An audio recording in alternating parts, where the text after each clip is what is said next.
سورہ فاتح کے بعد 21 بار سورہ اخلاص پڑھیں، وہ اپنے گناہوں سے انسان اس طرح پاک ہو جائے گا جیسے ابھی ابھی پیدا ہوا ہو، اور ہر حرف کے عوض اس نے جو نماز میں پڑھا ہے اس کے لیے جنت میں ایک شہر بنا دیا جائے گا، اور اس میں بے شمار حوریں ہوں گی۔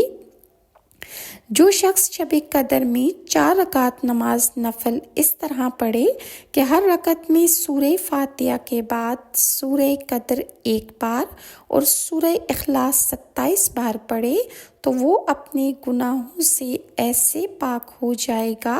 کہ جیسے ابھی ابھی پیدا ہوا ہو، اور اللہ تعالیٰ اس کو جنت کے 1000 محل عطا فرمائے گا۔ حضرت عثمان بن العاص کے غلام نے عرض کیا، اے آقا، مجھے کشتی چلاتے ہوئے